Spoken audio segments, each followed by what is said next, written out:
दोस्तों स्वागत है आपके अपने YouTube चैनल पौराणिक कहानी 18 में। दोस्तों आज हम आपको बताएंगे कि आखिर क्या कहा था कर्ण ने मरते हुए अभिमन्यु के कानों में। दोस्तों अगर महाभारत की बात की जाए तो वीर अभिमन्यु को कैसे भुलाया जा सकता है। दोस्तों 16 वर्ष की छोटी सी आयु में इन्होंने महाभारत के युद्ध में कदम रखा और कौरव सेना में हाहाकार मचा दिया था। दोस्तों महाभारत के 13वें दिन की बात है जब द्रोणाचार्य ने अर्जुन को मारने के लिए चक्रव्यूह की रचना की थी। लेकिन उस दिन अर्जुन युद्ध के मैदान में दूसरी ओर लड़ रहे थे और जिस ओर अभिमन्यु लड़ रहे थे उसी ओर चक्रव्यूह की रचना की गई थी। यह देखकर अभिमन्यु ने सोचा कि वही चक्रव्यूह को भेदेंगे और वह आगे आए, क्योंकि उन्होंने अपनी माता के गर्भ में ही चक्रव्यूह को भेदने की कला सीख ली थी। दोस्तों जब अभिमन्यु चक्रव्यूह के अंदर घुसे तो उन्होंने चारों ओर कोहराम मचा दिया। यह देखकर सभी में हाहाकार मच गया। अभिमन्यु ने चक्रव्यूह के 6 द्वारों को आसानी से तोड़ दिया और वह 7वें द्वार में पहुंचे, जहां द्रोणाचार्य, कृतवर्मा, कर्ण, दुर्योधन, शकुनी और दुशासन को उन्होंने एक साथ परास्त कर दिया।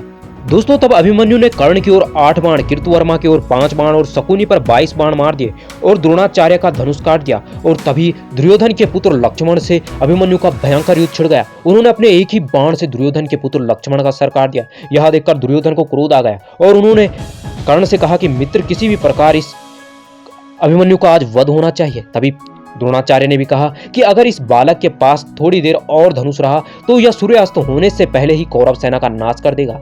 यह देखकर मौका पाते ही कर्ण ने अभिमन्यु का रौद्र धनुष काट दिया। तब अभिमन्यु के धनुष कटते ही अश्वत्थामा ने अभिमन्यु के रथ के टुकड़े टुकड़े कर दिए।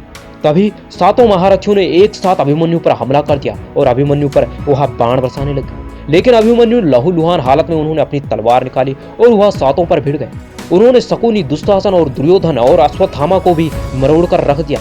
7 महारथी अभिमन्यु को युद्ध में परास्त करने में असमर्थ थे और उनमें द्रोणाचार्य और कर्ण भी आते हैं। दोस्तों तब कर्ण आगे आए, उन्होंने अभिमन्यु को अपनी ओर खींचा और उन्होंने उनके कान में कहा, हे वीर अभिमन्यु, अर्जुन और मेरे में ही वैसे ही इस दुनिया का सर्वश्रेष्ठ धनुर्धर होने की प्रतिस्पर्धा चल रही थी, लेकिन तुमने साबित कर दिया कि तुम इस दुनिया के सर्वश्रेष्ठ धनुर्धर हो।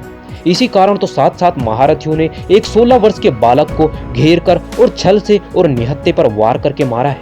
और उन्होंने अभिमन्यु को कहा, हे पुत्र, अब तुम्हारे शांत होने का वक्त आ गया है। इस नरक समान दुनिया से अब तुम्हारे जाने का वक्त आ गया है। और उन्होंने अभिमन्यु को गले लगाते हुए उनकी तलवार मार दी, जिसके कारण उनकी मृत्यु हो गई। दोस्तों अगर वीडियो अच्छा लगे तो कमेंट और लाइक, चैनल को सब्सक्राइब जरूर कीजिए।